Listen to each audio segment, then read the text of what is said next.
તમારું સ્વાગત છે મારી ચેનલ શ્રી હરિ રસોઈ ઘરમાં। આજે આપણે બનાવીશું કોઈ પણ ઉપવાસમાં ખવાય તેવી ફરાળી થાળી, એ પણ ચટપટી નવી સૂકી ભાજી સાથે। અને આપણે આ થાળીની અંદર કોઈ પણ પ્રકારનો ફરાળી લોટનો ઉપયોગ કરવાનો નથી, માત્ર સાબુદાણાના ઉપયોગથી જ બનાવી અને રેડી કરીશું। તો ચાલો રેસીપી શરૂ કરીએ। તો સૌપ્રથમ મેં અહીંયા 1 કપ ભરી અને સાબુદાણા લઈ લીધા છે। તેને એક કડાઈની અંદર એડ કરીશું અને શેકી લઈશું। જ્યારે પણ તમે ઘરે સાબુદાણાનો લોટ બનાવી અને રેડી કરો ત્યારે તમારે આ પ્રોસેસ જરૂરથી કરવાની। એકદમ સરસ એવા ફાઇન આપણા પીસાઈ અને સાબુદાણા રેડી થઈ જતા હોય છે। તો હવે સાબુદાણા સારી રીતે શેકાઈ ગયા છે, તેને ઠંડા થવા દઈશું। સાબુદાણા ઠંડા થઈ જાય ત્યારબાદ મિક્સર જારની અંદર એડ કરી અને તેનો પાવડર બનાવી લઈશું। ત્યારબાદ મેં અહીંયા બટેટા 3 નંગ જેટલા લઈ લીધા છે, તેને પણ આપણે બાફવા માટે મૂકી દઈશું। સૂકી ભાજીના 3 નંગ અને 2 મોટા જે બટેટા છે તે આપણે આલુ પરોઠામાં ઉપયોગ કરીશું। તો અહીંયા આપણે ફરાળી આલુ પરોઠા બનાવી અને રેડી કરવાના છીએ। કોઈ પણ પ્રકારના લોટના ઉપયોગ વગર બનતા આલુ પરોઠા અને નવી સૂકી ભાજી બનાવવા માટે તમારે એક વાતનું ખાસ ધ્યાન રાખવાનું કે તમારે બટેટાને ઠંડા થવા દેવાના। તો અહીંયા આપણા સાબુદાણાનો પાવડર પણ રેડી થઈ ગયો છે, તમે જોઈ શકો છો કેવું સરસ ફાઇન એવું આપણું પીસાઈ અને રેડી થઈ ગયું છે। પણ છતાંય આપણે તેને ચાળણી વડે ચાળી અને ત્યારબાદ જ ઉપયોગમાં લઈશું, જેનાથી કોઈ પણ સાબુદાણો વધ્યો હોય તો તે ચાળણીમાં જ અલગ થઈ જશે। તો આ રીતે જ્યારે આપણે ઘરે આલુ પરોઠા બનાવતા હોઈએ ફરાળી, ત્યારે કોઈ પણ પ્રકારના ફરાળી લોટના ઉપયોગ વગર જ ખૂબ જ ટેસ્ટી એવા સોફ્ટ આલુ પરોઠા બની અને રેડી થઈ જતા હોય છે। હવે આપણે 1 ચમચી ભરી અને હાથથી મસળી જીરું એડ કરી દઈશું। ત્યારબાદ સ્વાદ પ્રમાણે મીઠું એડ કરી દઈશું। હવે આપણે બટેટાને ગ્રેટ કરી અને ત્યારબાદ એડ કરીશું। અહીંયા હાથ વડે મેશ કરી અને તમારે બટેટાને નહીં એડ કરવાના, નહીતર જ્યારે આપણે પરાઠા વણતા હશું ત્યારે તે વચ્ચે આવશે અને સરસ એવું આપણું પરાઠું પણ નહીં વણાય। હવે તેની અંદર ગ્રીન મરચું એડ કરી દઈશું ઝીણું કાપીને। થોડો મેં આદું પણ ગ્રેટ કરી અને એડ કરી દીધું છે।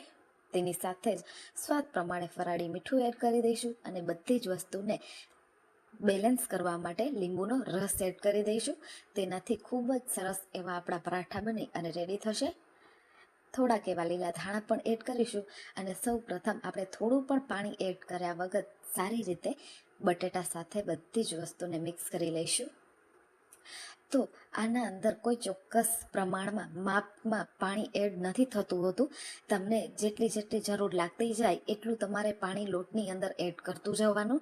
તો અહીંયા પાણી એડ કર્યા વગર જ મેં આ મિશ્રણ તૈયાર કર્યું છે, પણ તમે જોઈ શકો છો કે તે છૂટું પડી રહ્યું છે। હવે આ સ્ટેજ ઉપર આપણે થોડું પાણી એડ કરતા જઈશું અને જેવો આપણો રોટલીનો અથવા તો પરાઠાનો લોટ હોય છે તેવું જ મિશ્રણ તૈયાર કરીશું। તમારે આ ફરાળી આલુ પરોઠા જો કોઈ પણ ફરાળી લોટ સાથે બનાવવા હોય તો પણ તમે આ સેમ પ્રોસેસ સાથે જ બનાવી અને રેડી કરી શકો છો। તો અહીંયા આપણો લોટ રેડી થઈ ગયો છે, તેની અંદર આપણે આંગળીઓ વડે કાણા પાડીશું અને તેની અંદર પાણી ભરી અને રેસ્ટ કરવા માટે મૂકી દઈશું। તમારી પાસે જેટલો સમય હોય એટલો સમય જ તમારે મૂકવાનું। અહીંયા હું સૂકી ભાજી બનાવી અને રેડી કરીશ, માત્ર એટલી વાર જ લોટને રેસ્ટ કરવા માટે મૂકીશ। રેસ્ટ આપવું ખૂબ જ જરૂરી છે, તેનાથી સાબુદાણાનો દાણો છે તે ફૂલી જશે। હવે અહીંયા આપણા બટેટા એકદમ ઠંડા થઈ ગયા છે, ત્યારબાદ તેને આપણે મોટા પીસીસમાં કટ કરી લઈશું। બટેટા તમારા ઠંડા હશે ત્યારે જ આવા સરસ પીસ થશે અને સૂકી ભાજી પણ સરસ બનશે। ઘણા લોકોના બટેટાની સૂકી ભાજી બનાવતા હોય ત્યારે સૂકી ભાજી એકદમ મેશ થયેલા બટેટા જેવી બનતી હોય છે, એટલે આ પ્રોસેસથી બનાવજો, હંમેશા તમારી પરફેક્ટ જ બની અને સૂકી ભાજી રેડી થશે।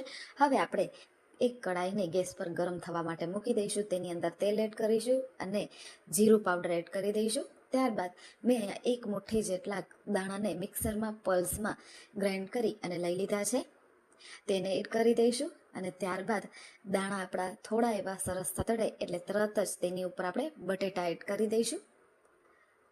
ઘણા લોકો વઘારની અંદર જ આદુ અને મરચાં એડ કરતા હોય છે, પણ આ પ્રોસેસને તમારે નથી કરવાની. એના બદલે તમારે પહેલાં તેલ, જીરું, સિંગદાણા, એની ઉપર બટેટા અને ત્યારબાદ જ ઉપરથી છીણેલું આદુ અને લીલા મરચાં એડ કરવાના.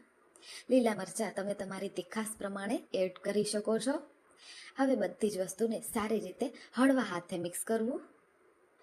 તમે હળવા હાથે જ્યારે ચમચાથી મિક્સ કરશો ત્યારે તમારા બટેટાના બાઇટ્સ જે છે તે એવા ને એવા જ રહેશે, મેસ પણ નહીં થાય.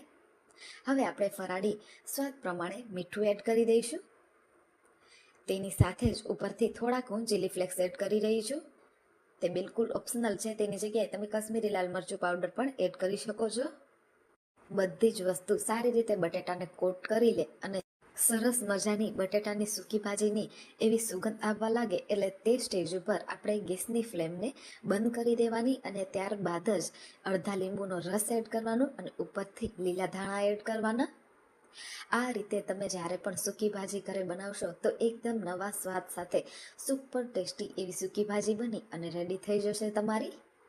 તો અહીંયા તૈયાર છે ફરાળી સૂકી ભાજી. અને તમે ઢોસા, સાબુદાણા ચીલા, જો સાબુદાણા ચીલાની રેસીપી જોઈતી હોય તો પણ તે મારી ચેનલમાં અપલોડ કરેલી છે, તમે જોઈ શકો છો. તેની સાથે જ આ રીતે ફરાળી રોટલી સાથે પણ ખૂબ જ ટેસ્ટી એવી લાગે છે આ સૂકી ભાજી. તો આપણી સૂકી ભાજી બની ગઈ છે અને લોટ પણ સરસ એવો રેસ્ટ કરી અને સાબુદાણા પણ સારા એવા પલળી ગયા છે. હવે આપણે ફરીથી એક વખત મેશ કરી લઈશું અને ઉપરથી થોડુંક એવું તેલ એડ કરી દઈશું. જો તમને આ સ્ટેજ ઉપર પાણી એડ કરવાની જરૂરત લાગે તો તમે પાણી પણ એડ કરી અને સારી રીતે બધું જ મિશ્રણ મિક્સ કરી શકો છો. તેલ એડ કર્યા બાદ આપણે સારી રીતે કૂણવી લઈશું, જેનાથી આપણો લોટ સરસ એવો પરફેક્ટ બની જાય, સોફ્ટ. તો અહીંયા આપણે સોફ્ટ લોટ બાંધી અને રેડી કરવાનો છે. જ્યારે પણ તમે ફરાળી આલુ પરોઠા અથવા તો રેશમી પરોઠા બનાવતા હોય ત્યારે તમારે એક વાતનું ખાસ ધ્યાન રાખવાનું કે લોટની અંદર પાણીનું પ્રમાણ જે છે તે પૂરતું જ એડ કરવાનું રહેશે. હવે આપણે મીડિયમ સાઇઝના લુવાઓ બનાવી અને રેડી કરી લઈશું. ત્યારબાદ પાટલાની ઉપર આપણે ઓઇલ સ્પ્રેડ કરી લઈશું થોડુંક, જેનાથી આપણો પરાઠું વણતી વખતે પાટલાની અંદર ચીપકે નહીં.